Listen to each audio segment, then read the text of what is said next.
Bertani di lautan, sistem pertanian terapung. Ini merupakan video book yang ke-37 dari Isjuladi Bakri. Karena dalam smartphone format, pastikan video book disimak pada full screen display dan YouTube di set higher picture quality. Assalamualaikum warahmatullahi wabarakatuh, sahabat multimedia. Indonesia dikenal sebagai negeri agraris yang subur. Selain itu, Bumi Pertiwi ini juga dijuluki negeri bahari, negeri maritim, karena sebagian besar wilayahnya berupa lautan yang luas.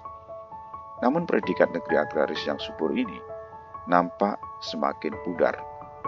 Sebagian besar kebutuhan pangan kita impor. Luas lahan pertanian terus menyusut, tergusur karena pertambahan penduduk. Ketahanan pangan kita nampak semakin rapuh. Sebagai negeri bahari, bertani di wilayah perairan barangkali merupakan salah satu solusi. Inilah yang akan kita bahas dalam video book Bertani di Lautan, Sistem Pertanian Terapung ini. Semoga bermanfaat dan inspiratif. Insya Allah. Jakarta, September 2022. Jangan lupa subscribe. Negeri agraris, negeri bahari. Sejak lama Indonesia dikenal sebagai negeri agraris, negeri yang tanahnya subur loh jinawi. Hasil pertaniannya melimpah ruah, karena selain beriklim tropis dengan curah hujan yang cukup tinggi, sejumlah gunung berapi berderet berbaris rapi membawa berkah nutrisi bumi. Selain itu, Bumi Pertiwi ini juga dijuluki negeri bahari, negeri maritim, karena wilayahnya sebagian besar berupa lautan yang luas sekali. Separuh lebih wilayah Indonesia adalah lautan, luasnya 3,2 juta kilometer persegi. Sedangkan luas daratannya hanya 1,9 juta kilometer persegi. Badan Pusat Statistik atau BPS mencatat sepanjang tahun 2021, Indonesia telah melakukan impor pangan hingga 10,39 miliar US dollar atau setara dengan 148,21 triliun rupiah. Untuk beras saja secara akumulasi volume impor kita mencapai 407,74 ribu ton. Angka tersebut naik 14,44% dibanding periode yang sama tahun sebelumnya.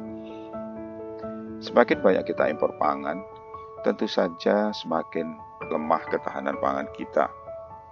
Pemerintah telah berupaya meningkatkan ketahanan pangan ini dengan meluncurkan program yang strategis, yaitu Food Estate. Food Estate merupakan konsep pengembangan pangan yang dilakukan secara terintegrasi, mencakup pertanian, perkebunan, bahkan peternakan di suatu kawasan. Tantangan yang tidak enteng memang.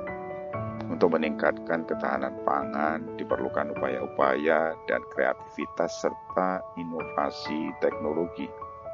Kita tidak bisa terus mempertahankan cara-cara pertanian tradisional dan konvensional. Harus ada terobosan baru. Salah satunya adalah kemungkinan memanfaatkan wilayah perairan kita yang luas itu, baik rawa maupun lautan lepas pantai, untuk bertani. Pertanian terapung atau yang dikenal dengan floating farm. Pertanian terapung, kenapa tidak? Apalagi sebagai negara kepulauan dengan jumlah pulau sekitar 17 ribuan, Indonesia memiliki pantai terpanjang kedua di dunia. Sedangkan luas lahan rawa Indonesia diperkirakan mencapai 33,3 juta hektar yang terdiri dari 20 juta hektar atau 60,2%-nya itu merupakan lahan pasang surut dan 13,2 juta hektarnya atau 39,8% merupakan lahan rawa non pasang surut atau lebak.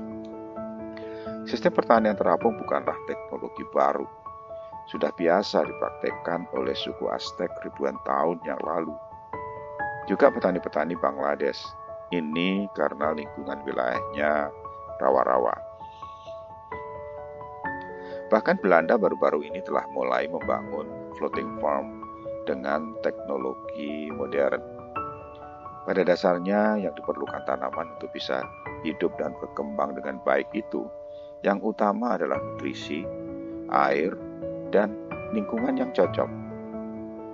Lingkungan hidup ini sering disebut microclimate, yang meliputi kondisi udara, termasuk kelembapan, suhu, ketinggian wilayah dari muka laut, dan lain-lain, serta sinar matahari yang cukup sebagai energi dalam proses fotosintesa. Jadi, asal semua kebutuhan hidupnya terpenuhi, ya tanaman bisa hidup subur dimanapun. Video berikut merupakan contoh floating farm atau pertanian terapung tanaman padi di daerah Cina.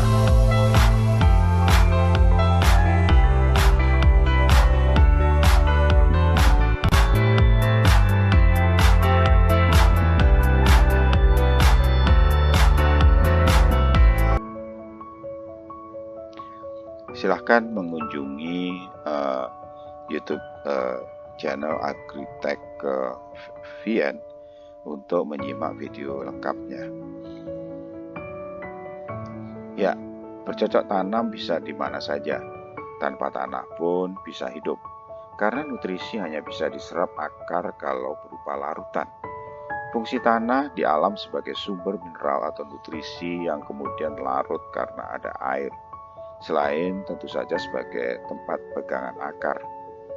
Karena itulah kemudian berkembang sistem bercocok tanam tanpa tanah alias hidroponik dan aquaponik yang memadukan budidaya ikan dengan hidroponik. Nah, dengan teknologi yang sama menjadi sangat memungkinkan jika kita bertani dengan sistem terapung di lautan atau floating farm. Video berikut merupakan sistem aquaponik yang penulis coba di atap lantai 2, yaitu di lantai beton, dan ternyata hasilnya sangat memuaskan.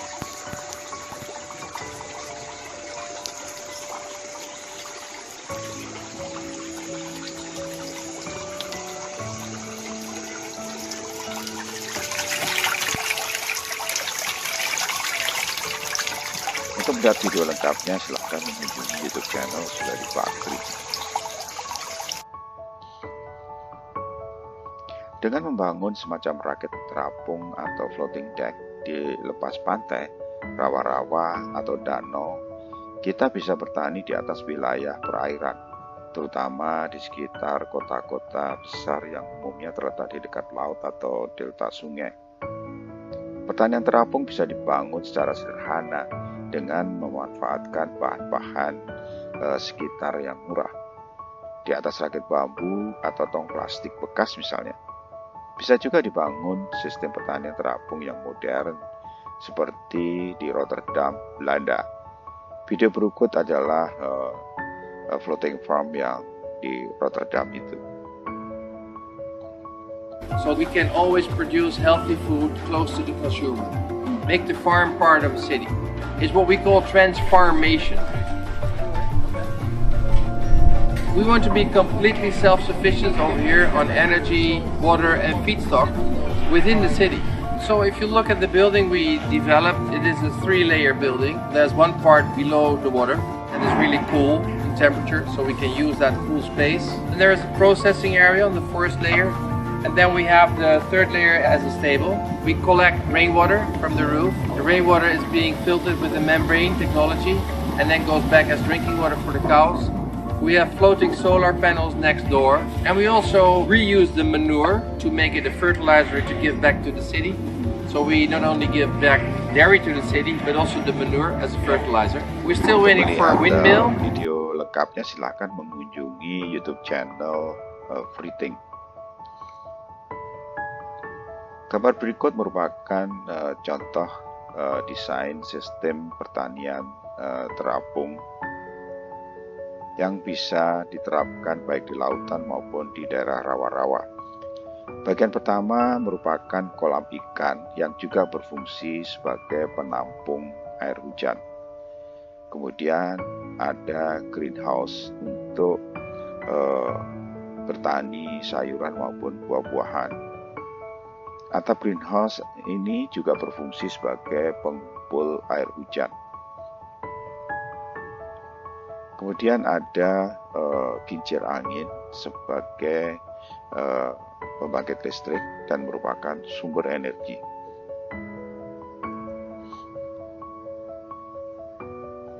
Terima kasih telah menyimak video kami.